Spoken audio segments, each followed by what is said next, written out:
जगदम्बा के श्रीअंगों की कांति उदय काल के सहस्रों सूर्यों के समान है। वे लाल रंग की रेशमी साड़ी पहने हुए हैं। उनके गले में मुंडमाला शोभा पा रही है। दोनों स्तनों पर रक्त चंदन का लेप लगा है। वे अपने कर कमलों में जपमालिका, विद्या और अभय तथा वर नामक मुद्राएं धारण किए हुए हैं।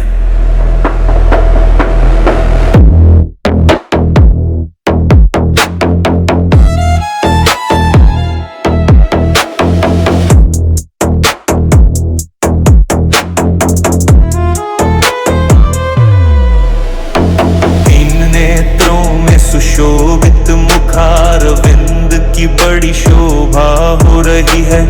उनके मस्तक पर चंद्रमा के साथ ही रत्न में मुकुट बंधा है तथा वे कमल के आसन पर विराजमान है। ऐसी देवी को मैं भक्ति पूर्वक प्रणाम करता हूँ।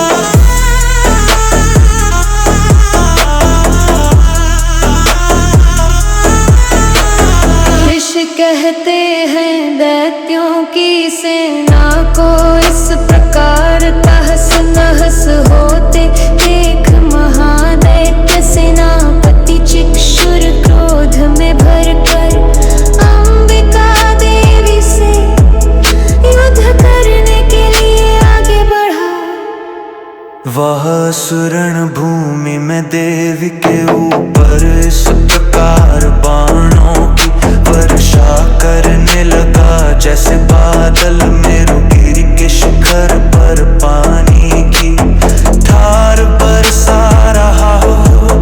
तब देवी ने अपने बाणों से उसके बाण समूह को अनायास ही काट कर उसके घोड़ों और सारथी को भी मार डाला। दल शक्ति उसके धनुष तथा अत्यंत ऊंची वजा को भी तत्काल काट गिराया। धनुष कट जाने पर उसके अंगों को अपने बाणों से बींध डाला ही। धनुष रथ घोड़े और सारथी के नष्ट हो जाने पर वो हसुर ढाल और तलवार लेकर देवी की ओर दौड़ा। उसने तीखी धार वाली तलवार से सिंह के मस्तक पर चोट कर देवी की भी भिवाई भुजाओं में बड़े वेग से प्रहार किया। जन देवी की बाह पर पहुंचते ही वह तलवार टूट गई। फिर तो क्रोध से लाल आंखें करके उस राक्षस ने शूल हाथ में लिया और उसे उस महादैत्य ने भगवती भद्रकाली के ऊपर चलाया। वह शूल आकाश से गिरते हुए सूर्यमंडल की भांति अपने तेज से प्रज्वलित हो उठा। उस शूल को अपनी ओर आते देख देवी ने भी शूल का प्रहार किया। उसे राक्षस के शूल के सैकड़ों टुकड़े हो गए। साथ ही महादैत्य चिक्षुर की भी धज्जियां उड़ गई। वह प्राणों से हाथ धो बैठा।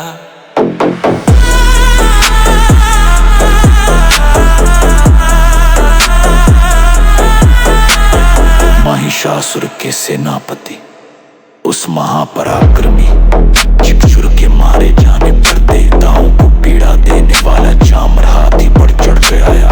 उसने भी देवी के ऊपर शक्ति का प्रहार किया, किंतु जगदम्बा ने उसे अपने हुंकार से ही आहत्य निष्प्रभ करके तत्काल पृथ्वी पर गिरा दिया। शक्ति टुकड़ गिरी हुई देख चामर को बड़ा क्रोध हुआ। अब उसने शूल चलाया, किंतु देवी ने उसे भी अपने बाणों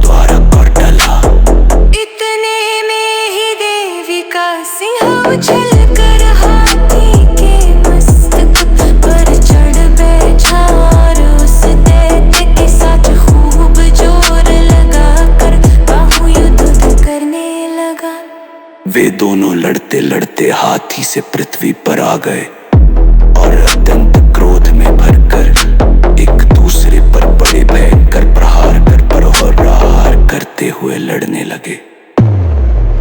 तदनंतर सिंह बड़े विवाद से आकाश की ओर उछला और उधर से गिरते समय उसने पंजों की मार से चामर का सिर धड़ से अलग कर दिया।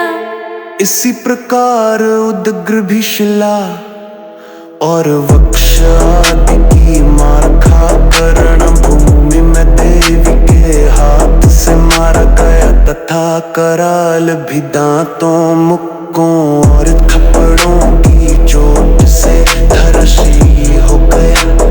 क्रोध में भरी हुई देवी ने गदा की चोट से उठता कचूमर निकाल डाला।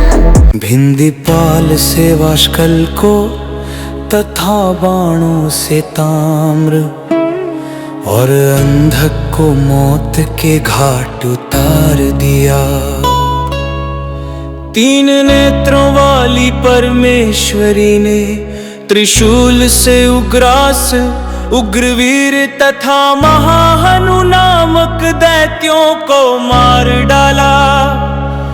तलवार की चोट से विड़ाल के मस्तक को धर से काट गिराया। दुर्धर और दुर्मुख इन दोनों को भी अपने बाणों से यमलोक भेज दिया। इस प्रकार अपनी सेना का संहार होता देख महिषासुर ने भैंसे का रूप धारण करके देवी के गणों को त्रास देना आरंभ किया। किन्हीं को थूथुन से मार कर, किन्हीं के ऊपर खुरों का प्रहार करके, किन्हीं किन्हीं को पूंछ से चोट पहुंचाकर, कुछ को सींगों से विदीर्ण करके, कुछ गणों को वेग से, किन्हीं को सिंहनाद से, कुछ को चक्कर देकर और कितनों को निश्वास वायु के झोंके से धराशायी कर दिया। इस प्रकार गणों की सेना को गिरा कर वो असुर महादेवी के सिंहों को मारने के लिए झपटा।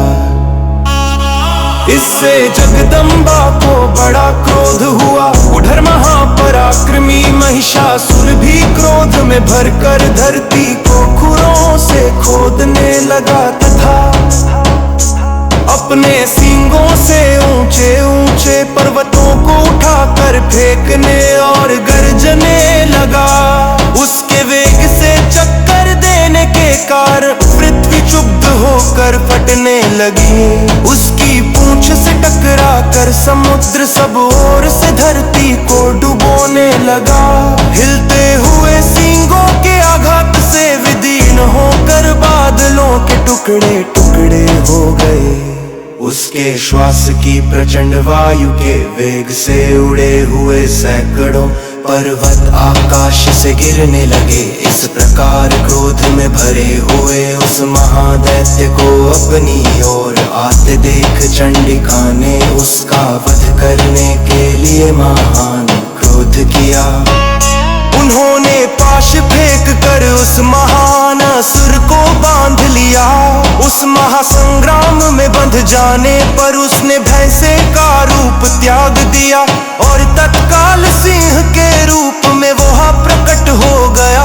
उस अवस्था में जगदम्बा जो ही उसका मस्तक काटने के लिए उद्यत हुई, त्यों ही वो खड्गधारी पुरुष के रूप में दिखाई देने लगा।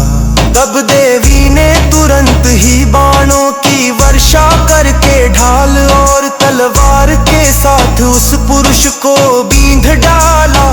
इतने में ही वह महान गजराज के रूप में परिणत हो गया तथा अपनी सूंड से देवी के विशाल सिंह को खींचने और गर्जने लगा। खींचते समय देवी ने तलवार से उसकी सूंड काट डाली। तब उस महादैत्य ने पुनः भैंस का शरीर धारण कर लिया और पहले की ही भांति चराचर प्राणियों सहित तीनों लोकों को व्याकुल करने लगा। तब क्रोध में भरी हुई जगन माता चंडिका बारंबार उत्तम मधु का पान करने और लाल आंखें करके हंसने लगी। उधर वो बल और पराक्रम के मद से उन्मत्त हुआ राक्षस गर्जने लगा और अपने सींगों से चंडी के ऊपर पर्वतों को फेंकने लगा। उस समय देवी अपने बाणों के समूहों से उसके फेंके हुए पर्वतों को चूर्ण करती हुई बोली। बोलते समय उनका मुख मधु के मद से लाल हो रहा था और वाणी लड़खड़ा रही थी। देवी ने कहा, ओ मूढ़, मैं जब तक मधु पीती हूँ तब तक तू क्षण भर के लिए खूब गर्ज ले। मेरे हाथ से यही तेरी मृत्यु हो जाने पर अब शीघ्र ही देवता भी गर्जना करेंगे। ऋषि कहते हैं, यूं कर देवी उछली और उस महादैत्य के ऊपर चढ़ गई। फिर अपने पैर से उसे दबाकर उन्होंने शूल से उसके कंठ में आघात किया। उनके पैर से दबा होने पर भी महिषासुर अपने मुख से अभी आधे शरीर से ही वो बाहर निकलने पाया थी कि देवी ने अपने प्रभाव से उसे रोक दिया। आधा निकला होने पर भी वो महादैत्य देवी से युद्ध करने लगा। तब देवी ने बहुत बड़ी तलवार से उसका मस्तक काट गिराया। फिर तो हाहाकार करती हुई दैत्यों की सारी सेना भाग गई तथा संपूर्ण देवता अत्यंत प्रसन्न हो गए। देवताओं ने दिव्य महर्षियों के साथ दुर्गा देवी का स्तवन किया।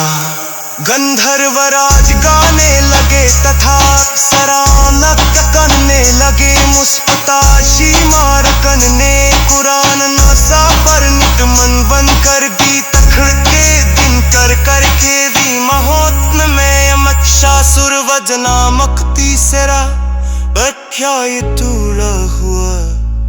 आप सभी से निवेदन है